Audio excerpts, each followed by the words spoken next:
Hey there, I'm back. It's been, I think, 6 months since I've had this computer, so I'm gonna do a full review on this great computer, the GT60 Dominator Pro 3K Edition 475, even though it doesn't properly say that on this label right there. But, so yeah, I'm gonna talk about the pros and cons and what I really think about this laptop. Well, let's start off with something that's also a pro, but also a con at the same time. It's the cooler booster feature of the MSI Dominator series laptops. Come on, camera lens, focus. Focus, please. I want to show you. Okay, here we go. That little icon there, that's the cooler booster icon. You tap it, and here you go. You get, the fan will start up in a bit, and it's, extremely loud, but you obviously don't want to hear it because, let's just say it's very, very, very loud. Very, very loud. Very loud. Yeah. Okay. So there are its great advantages and disadvantages right there. It keeps your computer insanely cool. MSI has been known worldwide for its best cooling solution in the world. But also if you're like at someone else's house, people have been complaining about the noise the fan produces. So it's a win-win situation though. But yeah, so a win-win situation. But as you may have seen earlier, when I tap the cooler booster icon, you must have noticed that this is actually a touchpad with a number of numerous icons on it. And they're actually extremely useful. Like the first one I really like is the gaming center icon. That icon right there. For a gaming laptop like this is an essential as it gives you a quick rundown of the CPU, memory, battery usage, other things. It also has like multiple tabs for instant play, hybrid power, and whatnot. Yeah. It also has this really nifty screen dim button that dims the screen basically. So when you're away from your computer, you don't have to like put it to sleep. You can just dim the screen.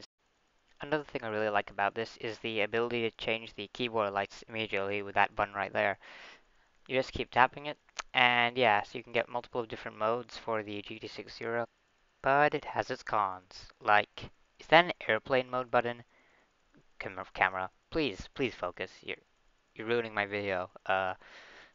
Great 1080p camera you are. 1080i camera, actually, not 1080p. Yeah, but anyway, I don't see the point of having an airplane mode button. What?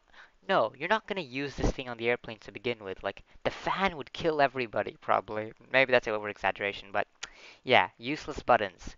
Great. And look, there's already an airplane mode button there. Useless buttons. Another con, sort of related to the touchpad, is the system control manager. You need to have the system control manager running to use some of the buttons.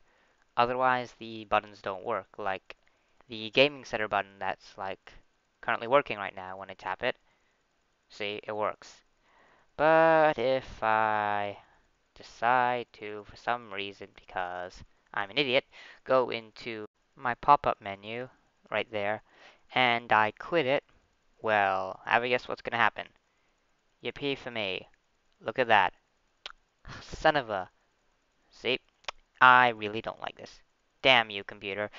Why you gotta be so rude? MSI, please fix this.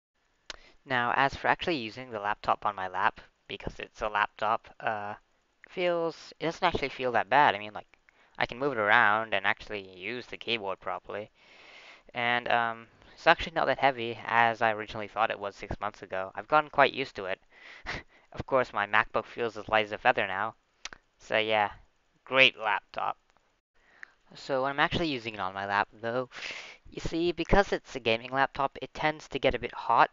Like, it's not hot anywhere except in the top left-hand corner. So when I use my laptop, I have to move it over slightly to the left so that the top left corner doesn't rest on my lap. And then we have the trackpad issue. It's off to one side, which is actually a good thing, but it just doesn't feel right. The clicks are a bit weird, and it's a bit small for a massive screen like that with 3K resolution. But what I do really appreciate is the status lights right there. But another thing I really love is the ability to disable the trackpad when using a mouse, so it doesn't mess up. I think you just press F3. No, no, no. F and F3. Yeah, F and F3. Yeah, like that. And now your trackpad is disabled, so when you're using a mouse, you don't mess up. I appreciate that MSI hasn't killed the audio on the laptop, because some laptops, in exchange for their slim light design, destroy the audio quality. But this is 7.1, and sometimes I just feel like listening to this instead of using my Siberia Elites, because of the overpowered freedom that you can have without wearing a headset. Like, I can sit back and relax without worrying about the cable getting tangled between my legs and whatnot, and it just feels great sometimes not having to wear something over your head and listening to the audio.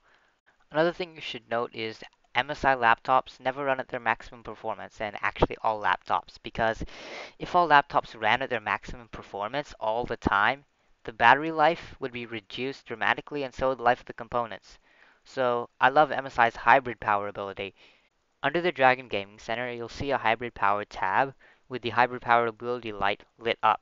What this does is when your laptop's plugged in, your battery is fully charged, your laptop stops charging your battery and instead uses it to allow your components to run at their maximum performance as long as your battery doesn't fall below 30%.